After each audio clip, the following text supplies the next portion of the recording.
Hello everyone. Thanks for watching your favorite YouTube channel IELTS Plaza. Welcome back in another video. तो जैसे कि writing में काफ़ी ज़्यादा बच्चे प्रॉब्लम फेस करते हैं, तो आज के इस वीडियो में हम राइटिंग टास्क 2 को कवर करने वाले हैं। जो टास्क 2 की टाइप होती है agree disagree, to what extent do you agree और डिसएग्री, बल्कि सेम ही होती है। आज इसको एक्सप्लेन करने वाले हैं। तो आज मैं आपके साथ खुद का लिखा हुआ सैंपल आंसर, जिसमें 6 में से 4.5 बैंड मुझे दिए गए हैं। काफ़ी ज़्यादा पुराना टास्क 2 है, मुझे मिला, आज मैंने सोचा कि आपके साथ शेयर कर देता हूँ। तो ये आपको काफ़ी ज़्यादा हेल्प करेगा। आपको पता चलेगा कि आप टास्क 2 को कैसे लिख सकते हैं। कोई मैंने कम्प्लेक्स वोकैब नहीं यूज की, हाँ थोड़े से सिनोनिम जरूर यूज किए हैं, बट फिर भी आप इजीली, अगर आपके पास वोकैब नहीं है तब भी आप राइटिंग में 7 बैंड स्कोर कर सकते हो टास्क 1 और टास्क 2 को मिलाकर। ये आईडीपी कहता है, ये ट्रेनर बताते हैं कि आप कर सकते हो, ठीक है, कोई ज़्यादा डरने की बात नहीं है। तो अगर आपको ऐसा ही मटेरियल, ऐसे ही वीडियोस और चाहिए तो प्लीज़ चैनल को सब्सक्राइब कर लें। आज की वीडियो को हम मतलब कि काफ़ी अच्छे तरीके से एक्सप्लेन करने की ट्राई करेंगे। तो आज की जो हमारे पास जो स्टेटमेंट है वो है, some people think that school uniforms are unnecessary and should be banned, to what extent do you agree और डिसएग्री। मतलब कि स्कूल में जो बच्चे ड्रेस कोड डालते हैं वो कोई ज़्यादा नेसेसरी नहीं है, इसको बैन कर देना चाहिए। आप कितना एग्री हो और डिसएग्री हो। इसका जो बेस्ट वे होता है वो होता है 70-30, ठीक है। मतलब कि 70% आप जे मान लीजिए कि मैं डिसएग्री हूँ, तो 70% मैं बताऊंगा कि मैं डिसएग्री क्यों हूँ, और 30% मुझे ये भी बताना पड़ेगा कि जो इसके साथ एग्री है, इसको बैन कर देना चाहिए, तो उसके उनके रीजन क्या है, उसका कारण क्या है, ठीक है। या तो आप मतलब कि 3 बीपी बना सकते हो। पहले 2 बीपी में आप अपना जो पॉइंट ऑफ व्यू है, मतलब कि जिस जिस और आप जा रहे हो, मान लीजिए आप डिसएग्री हैं, तो पहले 2 बीपी में आप ये बताओगे कि मैं डिसएग्री क्यों हूं, और तीसरा जो बीपी होगा उसमें आपको ये बताना होगा कि इसका जो एग्री वाले लोग ऐसा क्यों कहते हैं, ठीक है। ये एक मतलब कि एक तरीका हो गया। और दूसरा तरीका इसका ये भी है कि आप मान लीजिए आपने 2 बीपी बना लिए, और एक बीपी में आपने जिस और आप जाना चाहते हो, मान लीजिए मैं डिसएग्री हूँ उसके साथ, उसमें मुझे कुछ ज़्यादा पॉइंट एक्सप्लेन करने पड़ेंगे। और जो टास्क दूसरा बीपी होगा उसमें मैं बताऊंगा कि जो लोग इसके साथ एग्री हैं वो क्यों है, उसमें मैं थोड़े से कम पॉइंट भी एक्सप्लेन कर सकता हूं। बट बीपी की मैंने लेंथ, दोनों बीपी की लेंथ मैंने सेम रखनी है। तो स्टार्ट करेंगे आज की वीडियो थोड़ी सी लंबी हो सकती है, बट मैं अपना 100% ट्राई करूंगा, क्योंकि मैंने ऐसी वीडियो पहले कभी नहीं बनाई। तो हो सकता है कि मुझे थोड़ी सी प्रॉब्लम भी आए, वीडियो अच्छी ना बने, पर मैं अपनी तरफ से फुल ट्राई करूंगा। उम्मीद करता हूं कि आप ही मुझे सपोर्ट करोगे। तो स्टार्ट करते हैं फिर आज की ये वीडियो। तो सबसे पहले हम इसकी रिफ्रेशिंग करेंगे। तो आप देख सकते हो 4.5 बैंड दिए गए हैं, मान लीजिए आप 4 मानकर चलिए, क्योंकि थोड़ा टीचर होते हैं ना, वो थोड़ी जल्दी जल्दी में चेक कर देते हैं, थोड़ी मोटी जो ग्रामर की मिस्टेक भी हो सकती है, क्योंकि मैं ये थोड़ा सा पुराना टास्क 2 है।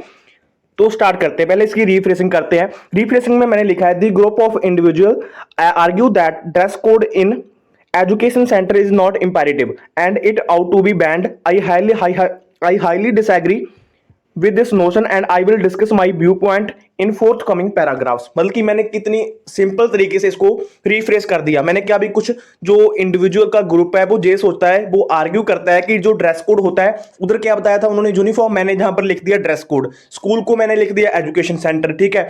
उन्होंने क्या था, अननेसेसरी, मैंने किया भी नॉट इंपेरेटिव, कोई ज्यादा इंपॉर्टेंट नहीं है, एंड इसको बैन कर देना चाहिए, वो मैंने ऐसे ही लिख दिया। सुट को मैंने आउट टू भी ला दिया, ठीक है। उसके बाद मैंने बताया कि मैं इसके साथ हाईली डिसएग्री हूं। उन्होंने पूछा था ना कितने एक्सटेंट तक आप एग्री या फिर डिसएग्री हो, मैंने जहां पर बताया, आप जे भी कह सकते हैं कि लार्ज एक्सटेंट तक मैं डिसएग्री हूं। मैंने लिखा I highly disagree with this notion, मैं इसके साथ हाईली डिसएग्री हूं, और मैं जो अपने व्यू पॉइंट है वो आने वाले पैराग्राफ में मैं आपके साथ डिस्कस करूंगा। तो चलते हैं फर्स्ट बीपी की ओर।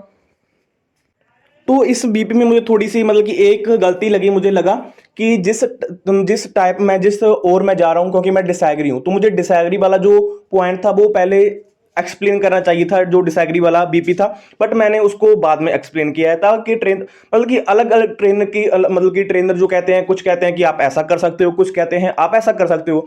मतलब कि आप कर तो सकते हो, बट बेस्ट तो यही है कि जिसके साथ आप गए हो, जिस पॉइंट के साथ आप गए हो, उसको फर्स्ट बीपी में एक्सप्लेन करो। बट मैंने जहां पर जिस कि मैं ऑपोजिट हूं, एग्री वाला जो मैं पहले एक्सप्लेन कर रहा हूं मतलब कि, बट फिर भी चल जाएगा। तो स्टार्ट करते हैं। तो पहला मैंने कनेक्टर यूज किया टू कमेंस विद, ठीक है, यही कनेक्टर जो स्टार्टिंग में बच्चे यूज करते हैं। According to the some people wear a uniform in schools have lots of drawbacks, ठीक है, जो बच्चे स्कूल में यूनिफॉर्म पहनते हैं इसके काफी ज्यादा ड्रॉबैक्स है। द बिग नेगेटिव पॉइंट, जो पहला मैं अपना जो पॉइंट है वो एक्सप्लेन कर रहा हूं, the big negative of this notion is that uniforms are costly, मतलब कि यूनिफॉर्म कॉस्टली होती है because inflation is increasing at faster rate.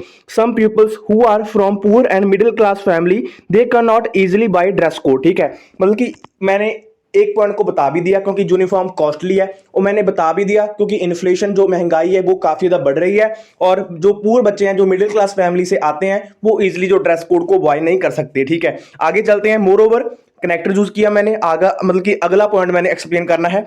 Students need to wear neat clothes, मतलब कि उन्होंने जो अपना जो यूनिफॉर्म है वो नीट पहन ली है, मतलब कि साफ सुथरी यूनिफॉर्म उनको पहननी पड़ती है। Therefore they require extra uniform for winter days. ठीक है, जी भी मैंने एक्सप्लेन कर दिया, बल्कि उनको विंटर डेज के लिए एक्स्ट्रा यूनिफॉर्म चाहिए। इन एडिशन, अगला पॉइंट मैं एक्सप्लेन कर रहा हूं। It is observed children soon frustrated from some dress code and same dress code. It is the nature of people, they like to wear variety of clothes and also they their interest are in different colour clothes. मतलब कि 3 point मैंने explain कर दिए।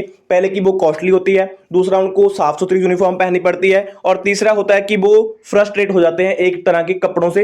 ये मैंने 3 point agree वालों के लिए जो सोचते हैं कि इसको बैन कर देना चाहिए वो मैंने एक्सप्लेन कर दिए।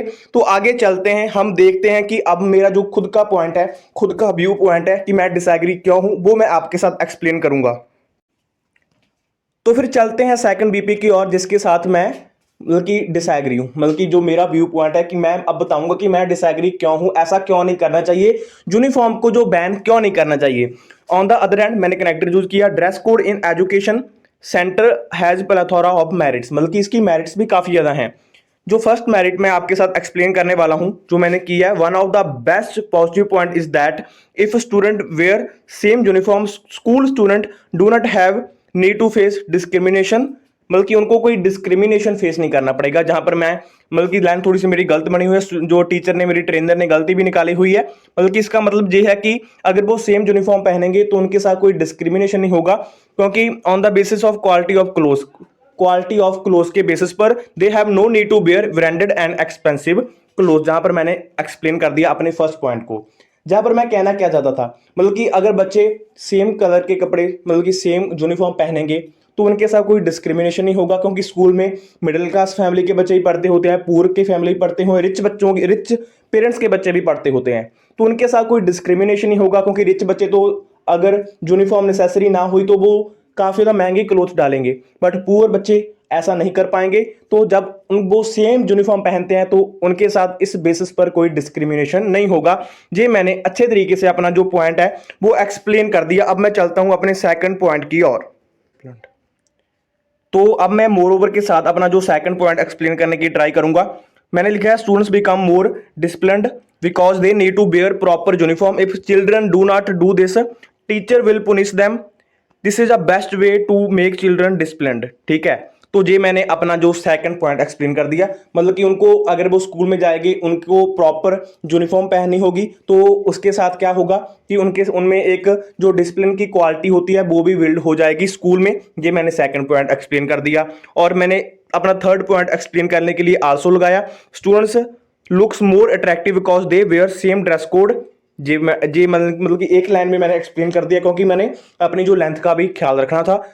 मतलब कि जो वो सेम यूनिफॉर्म पहनेंगे वो अट्रैक्टिव लगेंगे। और जो फर्दर मोर के साथ मैंने अपना जो लास्ट वाला पॉइंट है वो एक्सप्लेन करने जा रहा हूं, this notion not give economic pressure on parents because most children demand new and expensive cloth.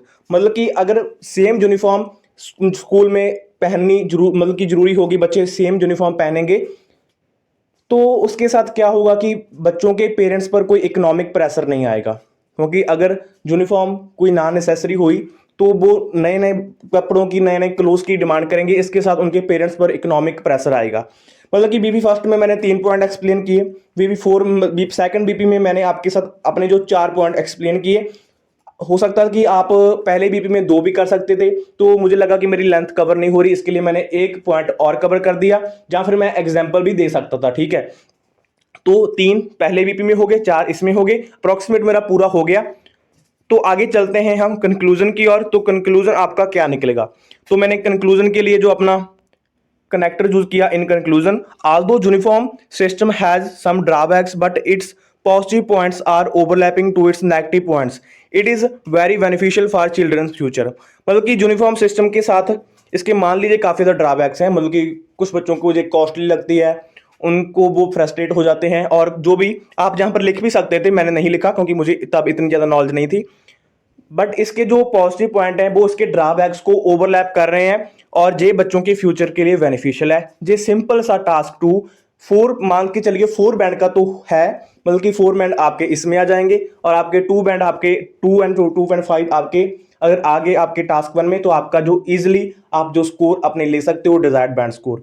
ये सिंपल सा टास्क 2 है, कोई इसमें वोकैब नहीं यूज की, मतलब कि टीचर ने तो इसमें 4.5 दिए हैं, मैं 4 मानकर चल रहा हूं। अगर आप ऐसा लिखने की ट्राई करोगे तो आप भी स्कोर कर सकते हो। तो उम्मीद करता हूं कि ये वीडियो आपके लिए काफी ज्यादा हेल्पफुल रही होगी। अगर वीडियो अच्छी लगी है, वीडियो को लाइक करें, चैनल को सब्सक्राइब करें। Thank you so much guys.